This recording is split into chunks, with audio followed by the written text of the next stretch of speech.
Jail camp में केवल चुनाव लड़ने के लिए आए थे। चुनाव लड़ने के बाद वो चले गए और हमारी तरफ से न हमारे पार्टी के किसी, चूंकि हो सकता है हमारे लोगों को इस बात का आभास होगा कि वो इन सब गतिविधि में अब शामिल हो चुके हैं, तो हम लोगों ने भी और हमारे पार्टी के लोगों ने भी उनसे दूरी बना ली और उन्होंने भी पार्टी से दूरी बना ली। झारखंड लोकतांत्रिक क्रांतिकारी मोर्चा के टिकट से चुनाव लड़ा सूर्य नारायण हांसदा आज जो है पुलिस इनकाउंटर में मारा जा चुका है। जी हां, ये वो प्रत्याशी है जो बोरियो विधानसभा से 2024 के विधानसभा चुनाव में जेएलकेएम के टिकट से चुनाव लड़ा था, लेकिन आज जो है पुलिस के मुठभेड़ में वो उनका इनकाउंटर हो चुका है।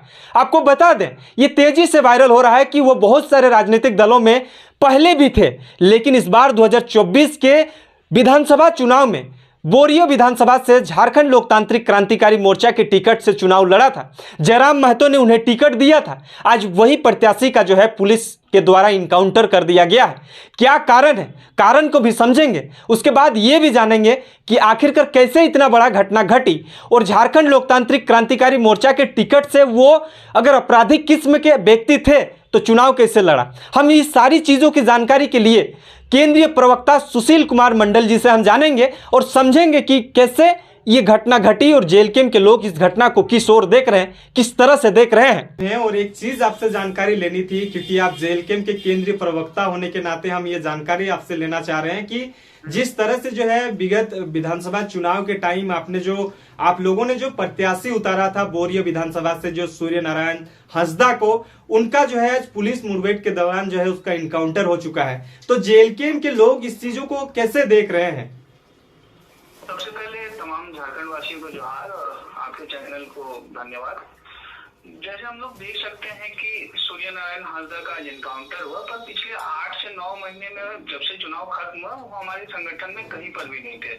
आप देख सकते हैं इतना हमारा संगठन में इतने कार्यक्रम हुए, कहीं पर भी उतना सुप्रीमो के साथ एक तस्वीर, तो हमारे अभी फिलहाल हमारे संगठन में सक्रिय बिल्कुल भी नहीं थे। और चुनाव के दौरान चूंकि समय की अवधि काफी कम मिली थी और पूर्व में भी उन्होंने चुनाव लड़ा था, देश की सबसे बड़ी पार्टी भाजपा से उन्होंने चुनाव लड़ा था और लगभग 60,000 के आसपास 59,414 वोट आए। चुनाव आयोग के जो वेबसाइट में आप जाएंगे तो वहां पर नजर आएगा, तो 60,000 के आसपास उन्हें वोट मिला था। तो उसी आधार पर समय की अवधि कम थी, तो जो हमें फीडबैक मिला था उस अनुसार उन्हें वहां से टिकट दिया गया था और उन्होंने चुनाव लड़ा था। लेकिन ये चीज कहा जा रहा है कि जो 2024 के विधानसभा चुनाव में आपने जो प्रत्याशी घोषित किया था, आप लोगों ने बहुत सारे क्राइटेरिया भी रखा था, लेकिन फिर भी जो है इस तरह से आपराधिक चीजों में अगर संलिप्त था तो इन चीजों का जानकारी भी शायद आपराधिक चीजों में अगर संलिप्त थे, इसकी जिम्मेदारी चुनाव आयोग की थी। अगर आपराधिक उस वक्त अगर आपराधिक गतिविधियों में उनकी अगर सक्रियता थी तो चुनाव आयोग उनकी ये जो नॉमिनेशन था उसे कैंसिल कर देती। तो हो सकता है उस वक्त, हम इस बात का 100% एश्योरेंस नहीं दे सकते, पर हो सकता है उस वक्त वो आपराधिक गतिविधि में शामिल नहीं थे और चुनाव के बाद 8-9 महीने का काफी बड़ा अवधि था, तो हो सकता है इस बीच किसी प्रकार की संगति में वो गए और इस तरह की घटनाओं में वो शामिल हुए और आज ये परिणाम है। और सबसे पहला बात और सबसे इम्पोर्टेंट बात ये है कि जेएलकेएम किसी भी आपराधिक घटना को और आपराधिक छवि वाले लोगों को और ना झारखंड में आपराधिक गतिविधि को बढ़ावा देती है। हम लोग नया झारखंड और एक स्वच्छ झारखंड बनाने के लिए हमेशा प्रयासरत हैं। लेकिन सुशील जी, ये बहुत तेजी से वायरल हो रहा है कि शायद वो राष्ट्रीय जो पार्टी होते हैं उन सबसे भी चुनाव लड़ा, बहुत सारे ऐसे राजनीतिक दलों से भी चुनाव लड़ा, लेकिन जब इस तरह की घटनाएं घटी तो जेएलकेएम का नाम ज्यादा आगे आ रहा है। तो क्या कारण हो सकता है? देखिए, ज्यादा आगे आ रहा है ये तो इसकी जानकारी मुझे नहीं है, पर लंबे समय तक वो भाजपा के नेता थे। हमें लगता है लगभग 10 वर्षों तक भाजपा के नेता रहने के बाद ही उन्हें भाजपा जैसी बड़ी पार्टी ने चुनाव लड़ने का एक प्रस्ताव दिया और उन्होंने चुनाव भी लड़ा। और हम लोग उसी आधार पर चुनाव का जो टिकट वितरण था, क्योंकि उस क्षेत्र में हमारी जो सक्रियता है, यहाँ से बोरियो आप देख सकते हैं, बोरियो में संथाल परगना में जेएलकेएम की सक्रियता थोड़ी कम है बाकी क्षेत्रों के अनुसार। तो वहां पर जिस प्रकार से 60,000 के आसपास वोट आया, उनका जनाधार हमें लगा बढ़िया है, तो उस आधार पर उन्हें उस क्षेत्र में टिकट दिया गया था। और जी, क्राइटेरिया की जहां तक बात करें तो जहाँ तक हो सकता था हमारी जो फीडबैक टीम थी उन्होंने ऐसा फीडबैक दिया कि वो वहाँ पर परफॉर्म अच्छा कर सकते थे, इसीलिए हमने वहाँ से चुनाव लड़ने के लिए उन्हें टिकट दिया था। अच्छा, जिस तरह चुनाव के बाद मतलब जेएलकेएम के प्रति उनका कोई भी ऐसा एक्टिविटी नहीं दिखाई पड़ रहा था।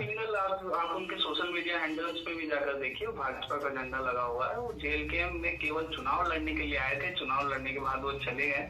और हमारी तरफ से ना हमारे पार्टी के किसी, चूंकि हो सकता है हमारे लोगों को इस बात का आभास होगा कि वो इन सब गतिविधि में अब शामिल हो चुके हैं, तो हम लोगों ने भी और हमारे पार्टी के लोगों ने भी उनसे दूरी बना ली और उन्होंने भी पार्टी से दूरी बना ली। तो वो फिलहाल भाजपा के नेता थे, इस बात को स्पष्ट कर देते हैं, फिलहाल भी भाजपा के नेता थे और पहले भी वो भाजपा के नेता थे। कुछ समय के लिए हमारे पास आए थे, हम लोगों ने टिकट भाजपा से चुनाव लड़ा हुआ व्यक्ति उस आधार पर दिया था हम लोगों ने टिकट, और किसी भी प्रकार की आपराधिक गतिविधि को बढ़ावा नहीं देती है। सुशील जी, अंतिम रूप से एक सवाल रहेगा, जिस तरह से जो है ये इनकाउंटर हुआ है, ये पार्टी के तर्ज पर आप मत देखिए कि ये इनकाउंटर हुआ है, आपको पता चला कि किन बेसिस पर हुआ है, कैसे हुआ? ये जांच का विषय है, ये निश्चित तौर पर ये जांच का विषय है कि इनकाउंटर जो हुआ है राज्य के भीतर इस तरह की घटनाओं, देखिए चुनाव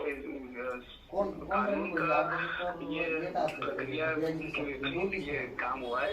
इनकाउंटर जो है वो कहीं तक भी सही नहीं है और ये जांच का विषय है कि इस इनकाउंटर के पीछे क्या कहानी है और कैसे क्यों इस इनकाउंटर को अंजाम दिया गया। जी, बहुत बहुत धन्यवाद सुशील जी। धन्यवाद। तो ये तमाम चीजों की जानकारी आपको हम केंद्रीय प्रवक्ता सुशील मंडल से लेने का कोशिश कर रहे थे। हालांकि जिस वक्त जो है विधानसभा चुनाव से पहले जब टिकट आवंटित किया जा रहा था, जब नाम अनाउंसमेंट किया जा रहा था, तो उस वक्त भी जो है ये सब लोग वहां पे थे मौजूद। हालांकि अभी ये कहा जा रहा है कि इनका सक्रियता में कमी हुई थी।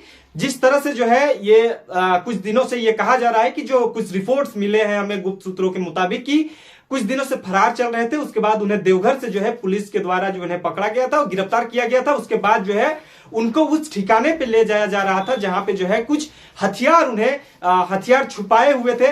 तो इसी क्रम में ये घटना जो है घटी थी। लेकिन अंततः जो है हम जेएलकेएम के बातों को, जेएलकेएम के लोगों की बातों को और ये केंद्रीय प्रवक्ता से हम बातों को सुनने का कोशिश किए कि आखिरकार क्या वजह थी, क्योंकि लोग तो अभी आरोप लगाएंगे ना। देखिए, इनकाउंटर हुआ, ये जांच का विषय है, कैसे हुआ, क्यों हुआ, किस कारण से हुआ। लेकिन इससे पहले यह भी तो आता है कि ये कहीं ना कहीं किसी न किसी राजनीतिक दलों से जो है संलिप्तता वर्ती थी, और जिस वजह से जो है आज कहीं ना कहीं जेएलकेएम के प्रत्याशी रहे थे।